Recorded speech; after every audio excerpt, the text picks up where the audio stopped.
اس جگہ کو درخواست کی گئی حضور پہاڑ سے آ جائیں، یہاں درگاہ بنائیں، تو آپ نے اپنی جماعت اور درویشوں کے لیے جگہ بنائی، عبادت خانہ بنایا، مسجد بنائی، مطبخ بنایا، اور آج جہاں روضہ پاک ہے یہ حضور خواجہ غریب نواز نے اپنی درگاہ پھر بنا لی، اور درگاہ بنا کر رفتہ رفتہ اطراف و اکناف فتح ہونے لگے۔ آپ کے پاس تلوار نہ تھی مگر ہر ایک کا دل شکار کرتے چلے گئے، اور اس طرح ہند کی فتح شروع ہو گئی، ہند کی فتح شروع ہو گئی۔ اس کیفیت میں جدھر نگاہ پڑ جاتی فاسق متقی بن جاتا، جدھر نگاہ پڑ جاتی منکر مومن ہو جاتا۔ نگاہ ولی نے وہ تاثیر دیکھی، بدلتی ہزاروں کی تقدیر دیکھی۔ اس کیفیت میں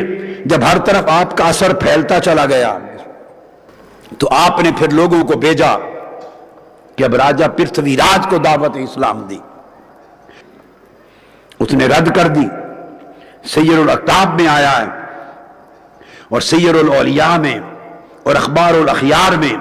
اور مطلوب العارفین میں، بہت سی کتابوں میں، کہ وہ غصے میں آ گیا چونکہ اب اس کے سہارے ختم ہو گئے تھے پرتھوی راج کے۔ اس نے کہا اب نوبت یہاں تک آ پہنچی کہ مجھے دعوت دی غلامی کی، تو اس نے جو لوگ دعوت لے کے گئے تھے ان کو زد و کوب کیا، ان کو زد و کوب کیا، اذیت دی، جب تکلیف پہنچائی اذیت دی تو وہ بیچارے دوڑ کے آ کے حضور خواجہ غریب نواز کی بارگاہ میں التجا کرنے لگے کہ اس نے بڑا ظلم کیا ہے، ہماری بات نہیں مانی۔ اس موقع پر خواجہ غریب نواز جلال میں آ گئے، جلال میں آ کر صاحب سیر الاولیاء، صاحب مطلوب الطالبین، صاحب روضۃ الاقطاب، صاحب اخبار الاولیاء، کل کتب آپ کے سوانح حیات کی متفق ہیں کہ جلال میں آ کے آپ نے خطاب کیا اور پرتھوی راج کو کہا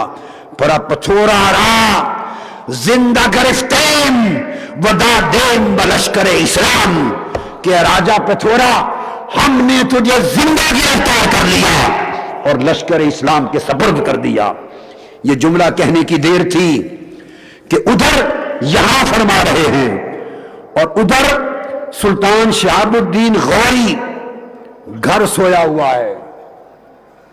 یہ فرما کر اس کے خواب میں آتے ہیں، اور خواب میں آ کے سلطان شہاب الدین غوری سے فرماتے ہیں شہاب الدین